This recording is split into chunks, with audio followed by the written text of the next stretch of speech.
Hello and welcome to Clearview News Desk. We are reaching you live from Nigeria's capital city, Abuja. I am Gloria Atta. Welcome. Eid al-Adha is one of the two major Islamic holidays, marking the climax of the annual Hajj pilgrimage to Mecca, traditionally celebrated with slaughtering of ram. The sacrifice is a symbolic act of submission to God, mirroring the story of Prophet Ibrahim, who was willing to sacrifice his son Ismail, but was instead commanded by God to sacrifice a ram.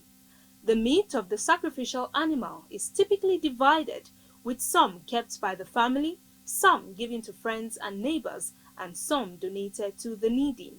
Individuals who can't afford ram are, however, at liberty to go for alternatives such as goat, cow, camel, or chicken. Eid al-Adha, celebrated in the last month of the Islamic calendar, is seen as a time to provide food for the needy and strengthens community bonds.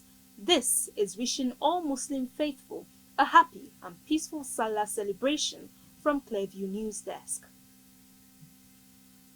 Meanwhile, the governor of Akwa Ibom State, Umueno, has officially defected from the People's Democratic Party to the All Progressives Congress.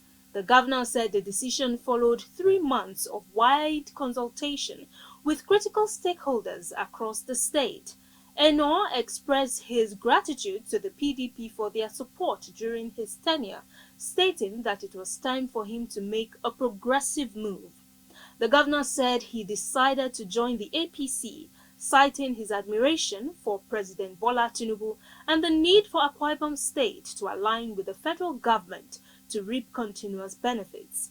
Eno also assured the people of Akwa Ibom State that he would continue to work tirelessly for their benefit regardless of party affiliation. However, it was learned that some PDP stakeholders in the state have decided not to support the governor's defection to the APC. Notable among the stakeholders against Eno's movement to the ruling party is a former national legal advisor of PDP, Emmanuel Enoidem. Enoidem, a key supporter of the governor's election in 2023, dropped the hints that the PDP will present candidates for the 2027 elections. In another development, the Oni of Ife, Oba Enitan Ogunwusi, has urged Nigeria's universities to study how Nyesom Wike, a prominent figure in the opposition People's Democratic Party (PDP), managed to secure a position in the cabinet of President Bola Tinubu of the ruling All Progressives Congress (APC). The monarch made the remarks on Thursday during the 2025 OAU Distinguished Personality Lecture held at the Obafemi Awolowo University, Ile-Ife, where Wike, former governor of Rivers State and current minister of the Federal Capital Territory, delivered the keynote lecture. The Oni acknowledged that Wike's political style is controversial, but insisted he deserves recognition.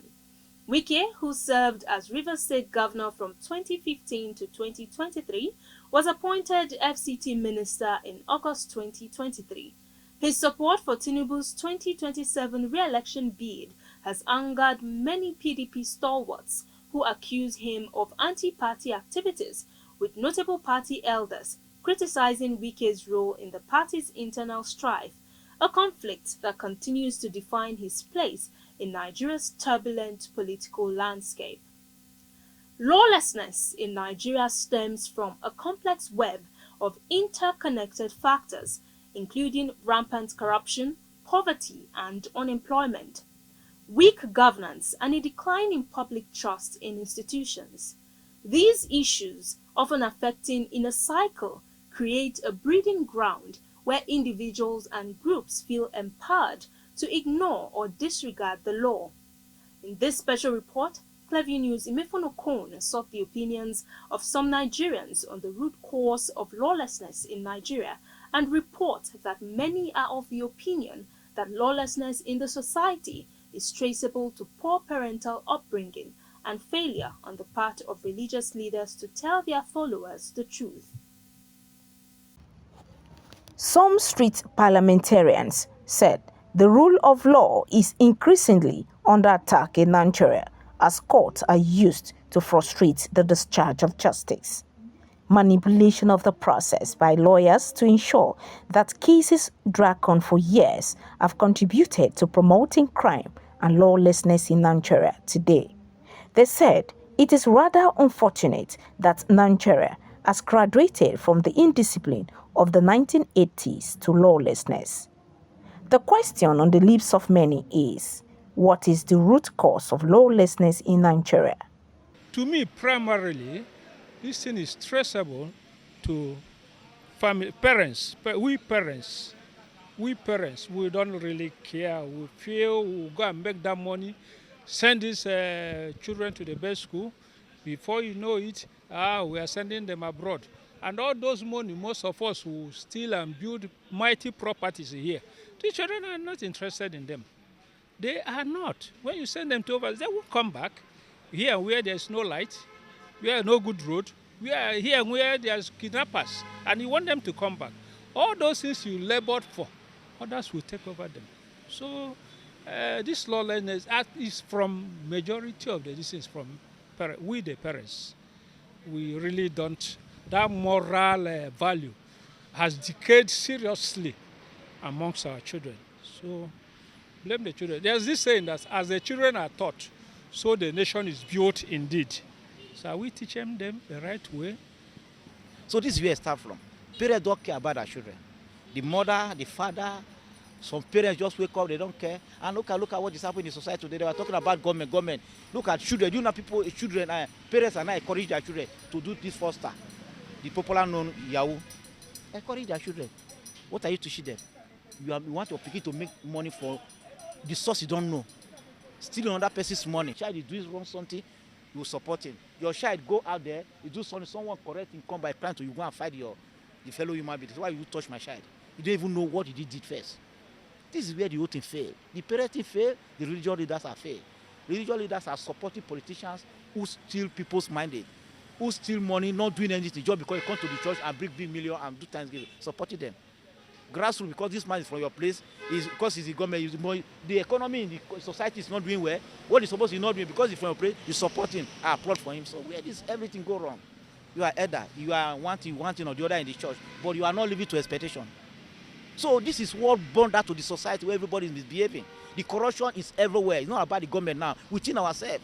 Some of us, as I am now, I am a contractor. I'm doing my own work. I have people are working for me. I'm from one side now for Gosapi. I'm going to Katape now. Right now, I have people that are working for me. I just give instruction there. I'm going to the other side now.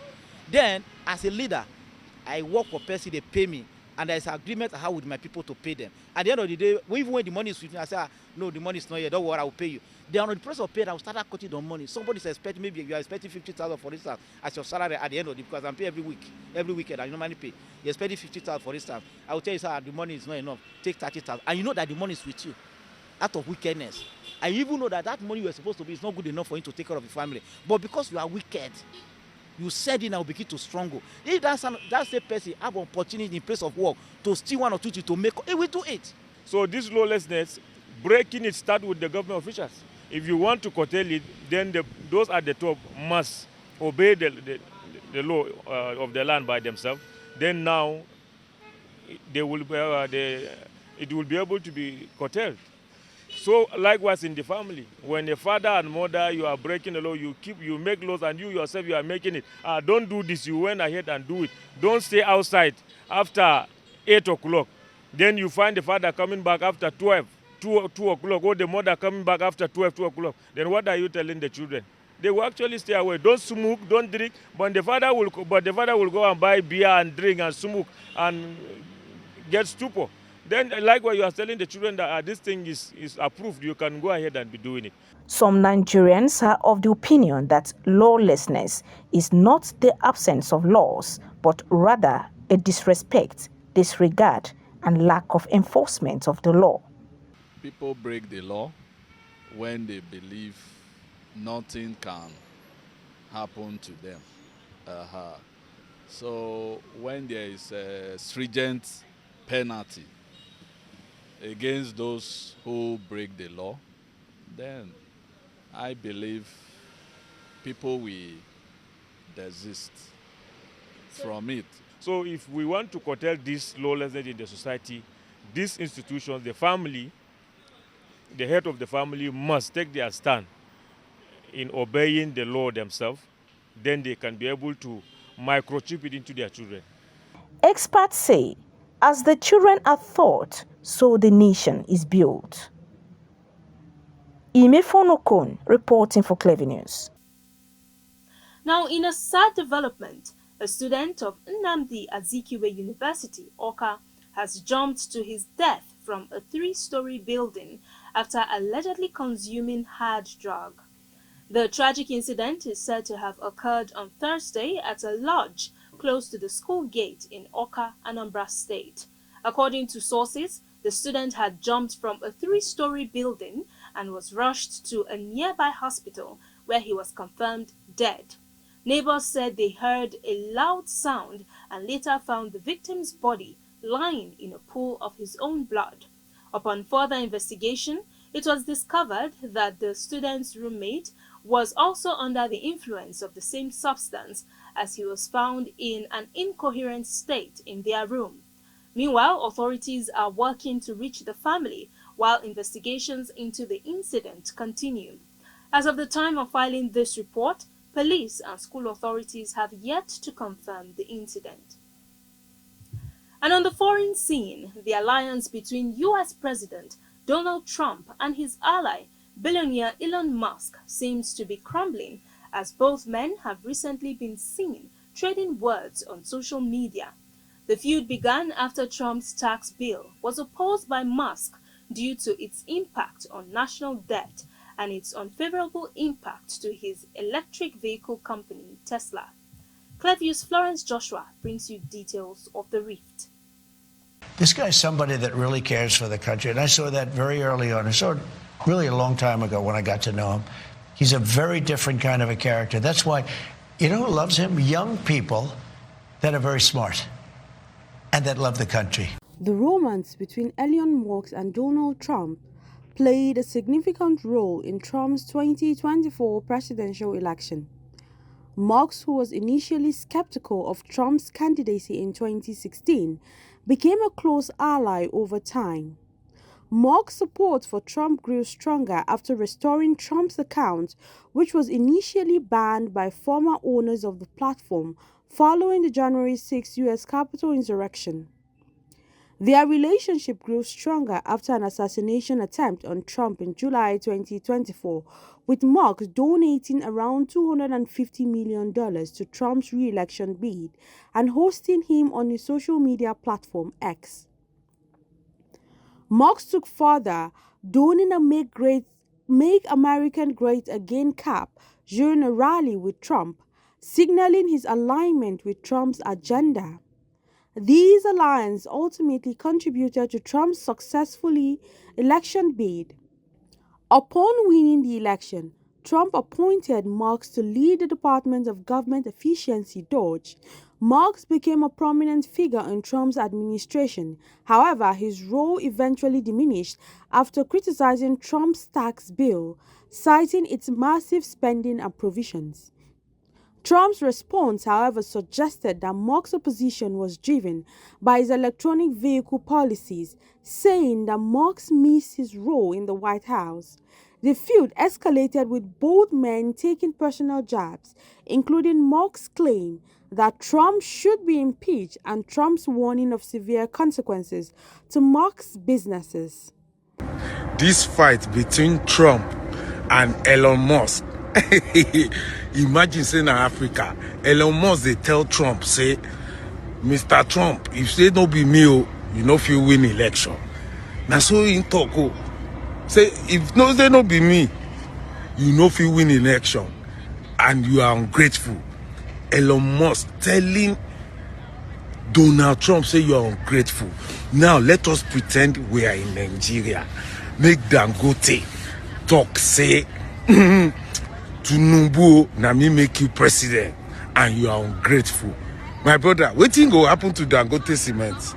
Dangote cement will turn to beach sand instantly. Dangote refinery will turn to borehole. Dangote sugar, it go turn to bitter kola.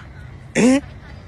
In Africa, you fit talk, but there is freedom of speech, but there is no freedom after speech. The tax bill proposes change to healthcare and energy policy, which would reduce government spending on health programs, potentially affecting access to medical care for some citizens. Its impact on energy would reduce incentive for renewable energy sources like solar and wind power, and rather promote fossil fuels, which could impact the environment and effort to transition to cleaner energy sources. The future of the duo's agenda is uncertain, with potential implications for Trump's tax bills and Musk's businesses. Musk may align with fiscally conservative lawmakers to block the bill, while Trump could use government power against Musk's companies. This bitter disagreement has sparked questions about the stability of the alliance and the potential consequences for both men. Florence Joshua reporting for Clearview News. Pastor David Ibiome, founder of Salvation Ministries, has told his congregation that believers should give offerings that are bigger than their tithes. According to him, tithing, which is 10% of one's income, is a key aspect to achieving prosperity, adding that one should not wait until month end to pay. He also emphasized that offerings should be more than tithes, recommending the offering to be at least 20% of one's income. However, critics argue that the pastor's suggestion would impose financial burden on believers and exploit them, especially in the face of economic difficulties. And that's the news. You can follow up on latest events and happenings around you via our social media platforms on Facebook, Instagram, and YouTube at Clearview News Desk, or via our handle on X, formerly known as Twitter, at Clearview Online. Many thanks for joining us, and once again we say Barka da Sallah. Bye for now.